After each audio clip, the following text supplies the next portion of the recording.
O capítulo 2 de Gênesis começa com a frase: assim os céus, e a terra, e todo o seu exército, foram acabados. Esta frase não se refere apenas sobre a terra nos 6 primeiros dias, mas também ao universo. É apenas uma recapitulação da declaração de abertura, que Deus criou todas as coisas no universo.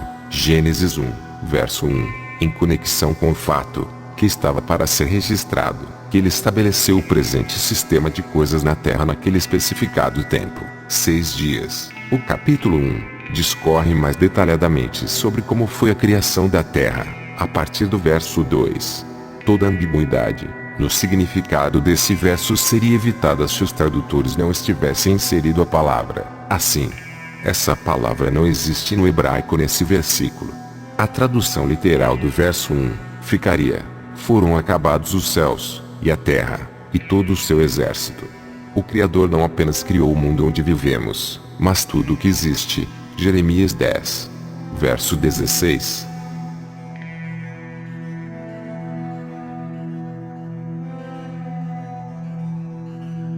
Jeremias 51, verso 19.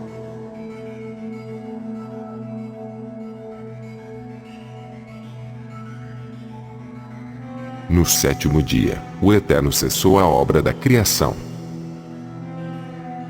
Só lembrando que a palavra, usada no hebraico, Shabbat, significa parar, cessar. Deus não cansa, então não precisa de descansar, horas. Isaías 27, verso 3.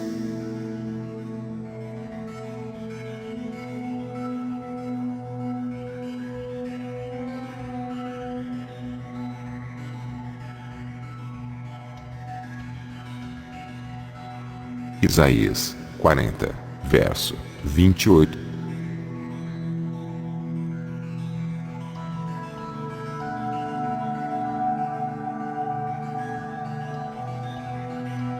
E Salmo 121, verso 4.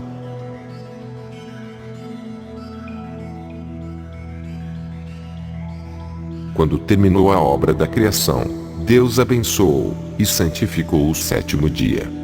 Essa foi a origem da criação do universo, no dia em que o Eterno terminou essa obra. No verso 4, é usado nas Escrituras pela primeira vez o nome do Eterno.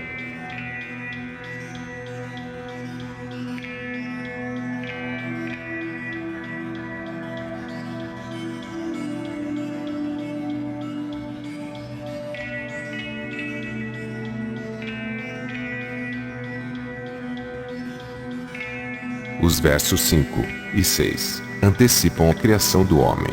Verso 7, ao descrever brevemente a aparência da superfície, particularmente a respeito da vegetação, pouco antes do momento em que o homem foi trazido à existência no 6º dia da semana da criação. Ali, a terra se encontrava em perfeito estado, onde só faltava alguém para lavrar o solo. Quando Deus criou a vegetação, no 3º dia da criação, Gênesis 1, versos 11 a 13, o homem ainda não havia sido criado para cuidar da vegetação da terra, e não choveu. A espessa manta de vapor d'água, na atmosfera externa, criada no 2º dia da criação, Gênesis 1, versos 6 a 8, gerava uma espécie de neblina que regava a superfície do solo. A neblina é, basicamente, a formação de nuvens em proximidade com o solo por intermédio da condensação da água, presente na atmosfera em forma de umidade. E o homem foi criado do pó da terra. O fato de o homem ser composto por materiais derivados do solo, elementos da terra, é confirmado pela ciência. Para que este recém-criado corpo pudesse viver e continuar vivo, foi necessário ser insuflado nele a força vital, fôlego de vida, Neshima, Haim. Gênesis 2, verso 7 declara que Deus soprou nas suas narinas o fôlego de vida, e o homem veio a ser uma alma vivente.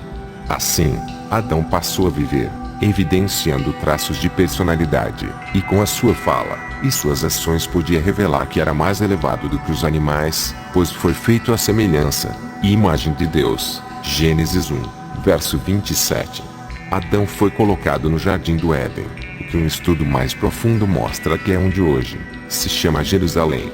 O Éden foi um jardim implantado especificamente por Deus, Foi um lugar que Deus fez para ser uma habitação perfeita para Adão, e mais tarde, Eva. Os detalhes da criação de Adão e Eva nos ensinam algo. Depois de ler Gênesis 1, alguns podem ter presumido que o homem e a mulher foram feitos ao mesmo tempo. Alguns hereges e alguns youtubers despertos, entre aspas, ainda dizem que rolou duas criações, mas o texto não diz isso especificamente. Não sabemos os detalhes sobre a criação do homem até Gênesis 2. O relato de Gênesis 2 não contradiz Gênesis 1, mas o completa. Em Mateus 19, versos 4 a 5, Yeshua se referiu aos eventos de Gênesis 1 e aos eventos de Gênesis 2 como um relato harmonioso.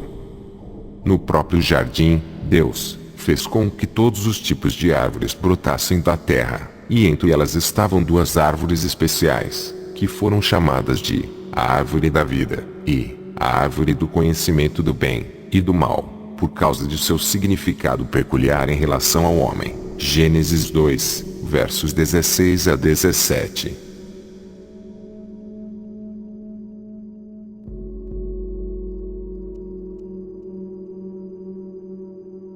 E Gênesis 3, verso 22.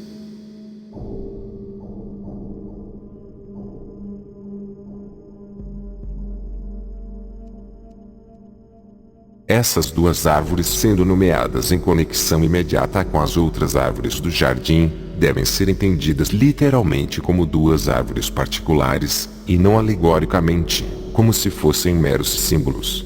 A árvore da vida e a árvore do conhecimento do bem e do mal se situavam no meio do jardim. Existem muitas especulações acerca dessas árvores. A árvore da vida, assim chamada, ao que parece, não apenas porque serviria de um sinal para Adão, assegurando-lhe a continuidade da vida e da felicidade, com a condição de sua perseverança na obediência, mas também porque Deus deu ao fruto dela uma virtude singular para o sustento da natureza, o prolongamento da vida e a prevenção de todas as doenças, enfermidades e deteriorações com o passar dos anos, como aparece em Gênesis 3, verso 22. Deus desejava que o ser humano vivesse sem o derramamento de sangue e violência. Então a morte só viria por meio de causas naturais a princípio. A árvore da vida poderia sustentar a vida facilmente. A pessoa só morreria se não comesse dessa árvore. Já a árvore do conhecimento do bem e do mal, assim chamada, não porque seu fruto tivesse alguma virtude para gerar conhecimento útil, mas porque, por meio dele Deus provaria a obediência de Adão, e comendo dele o homem conheceria o bem que havia perdido, e o mal em que havia caído, por meio de sua desobediência. Adão, que foi colocado no jardim, também foi instruído a cuidar dele, e sem água ele não poderia realizar o trabalho que havia sido instruído a fazer. No entanto, a Torá não atesta que Adão também teve que irrigar o solo. Isso foi realizado por algo externo, fonte de águas originada no Éden, e fluindo pelo jardim. Tendo passado pelo jardim e irrigado suas plantas, esse rio sairia, e seu curso se dividiria em 4 rios principais. Havia um rio que nascia no Éden, e regava o jardim, e dali se dividia em 4 rios. Os nomes desses 4 rios eram Pishon, Gihon, Tigre e Eufrates. Muitos eruditos têm feito grande esforço em tentar esclarecer os versos 10 a 14, mas, provavelmente, nunca seja encontrada uma explicação satisfatória, porque a superfície da Terra após o dilúvio tem pouca semelhança com o que era antes. Uma catástrofe de tal magnitude capaz de fazer surgir elevadas cadeias de montanhas e formar vastas áreas oceânicas dificilmente teria deixado intactos acidentes geográficos menores como rios. Portanto, não se pode ter esperanças de identificar locais antediluvianos pelos acidentes geográficos atuais da Terra. Quem sabe isto não será revelado para os justos na era messiânica. Deus deu permissão ao homem para comer livremente de toda a árvore do jardim, exceto da árvore do conhecimento do bem e do mal. Verso 17. Sendo assim, a restrição era bem pequena. O homem podia comer quase tudo o que quisesse. Nós poucos sabemos sobre essa árvore. É inútil especular sobre que tipo de fruto essa árvore produzia. uma vez que isso não foi revelado. A própria presença dessa árvore no jardim revelava que o homem tem livre-arbítrio. O serviço do homem não era forçado, ele podia obedecer ou desobedecer. A decisão é sempre dele. Deus deseja que o homem adquira conhecimento, mas tal conhecimento está ligado ao relacionamento deste com o seu Criador, não na rebelião. Nossos primeiros pais, Adão e Eva, tinham mente e corpo perfeitos. Quando foram criados, eles poderiam estar vivos até hoje. Isso fica claro quando vemos o que o Eterno disse a Adão a respeito de uma árvore no jardim do Éden. Deus disse a Adão: no dia em que comer do fruto da árvore, você certamente morrerá. Gênesis 2, verso 17. Esse aviso não faria nenhum sentido se Adão tivesse sido criado para envelhecer e morrer. Adão sabia que, se não comesse do fruto da árvore do conhecimento do bem e do mal, ele não morreria. O homem passou do status de imortalidade condicional para o de imortalidade. Adão perdeu acesso à árvore da vida. Gênesis 3, verso 22.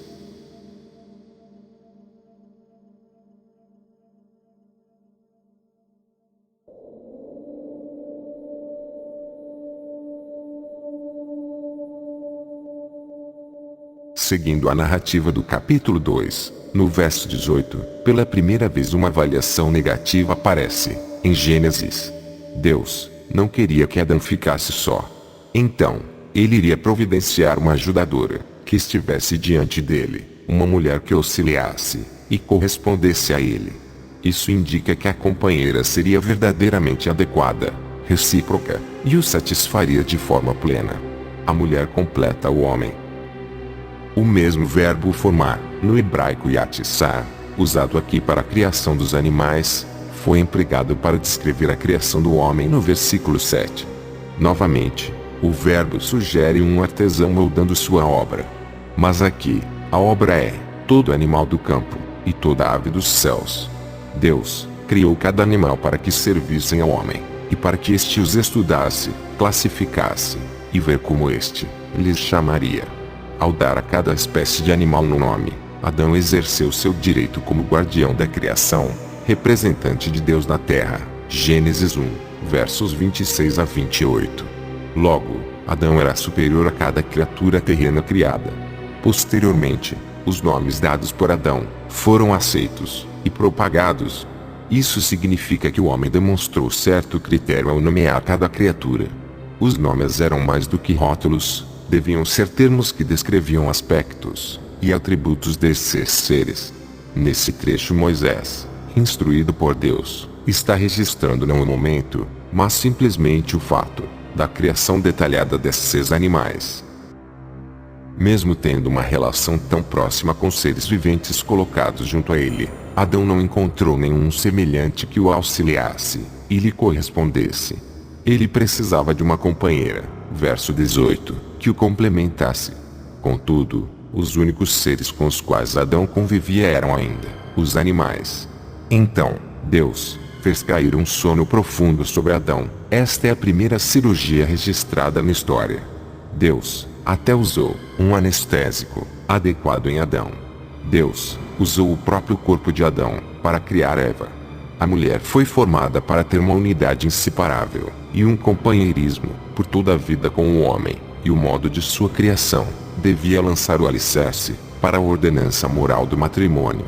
O próprio Deus oficializou o primeiro casamento. Após criar a mulher, ele a levou até Adão, que, àquela altura, já devia ter despertado de seu profundo sono. Adão, reconhecendo nela a companheira desejada, recebeu-a alegremente e expressou sua alegria numa exclamação poética. Ver Eva foi uma experiência surpreendente, porque ela era o par perfeito dele. Era como se Adão tivesse diante de si um espelho. A mulher, em certo sentido, era alguém igual ao homem, isto é, humana, mas, ao mesmo tempo, diferente. Chamar-se-á mulher, porquanto do homem foi tomada. Ao dar à mulher a designação Ishá, que vem de Ishi, homem, Adão continuou agindo de acordo com sua prerrogativa de dar nomes às espécies de seres. Verso 19. Contudo, o nome que ele deu à mulher era uma espécie de adaptação do dele, porque ele entendia que os dois eram diferentes. Ishi, homem, Isha, mulher. A definição clara do sexo masculino e feminino. No casamento, o homem deve deixar, no hebraico, Yazab, a sua família de origem, e unir-se à sua esposa. Embora este conceito presuma a existência de uma casa distinta da casa dos pais, não significa afastar-se completamente dos laços que o ligam à sua família original, ao qual pertence, até porque, no período patriarcal, esse tipo de família era bastante comum, próximo, interdependente. O verbo apegar-se a, no hebraico, vedavak, fala de união física e dos aspectos gerais dos laços do matrimônio. No casamento, o homem e a mulher tornam-se uma só carne. Uma só carne, no hebraico, errad, levazar, sugere vínculos físicos, sexuais e emocionais, um relacionamento verdadeiro. Ainda há duas pessoas, mas, juntas, estas se tornam uma só, uma parceria forte. Estas palavras de Adão expressam a mais profunda unidade física e espiritual de um homem e de uma mulher, e exaltam a monogamia diante do mundo como parte do plano inicial da criação. A palavra errad, e a mesma usada no famoso Shema, a fé monoteísta, que as Escrituras nos ensinam, onde se diz: Shema, ouve Israel, o Eterno é nosso Deus, o Eterno é um. Deuteronômio 6, verso 4. Adão e Eva estavam nus, e não se envergonhavam disto, pois eram inocentes, e assim não há do que se envergonhar.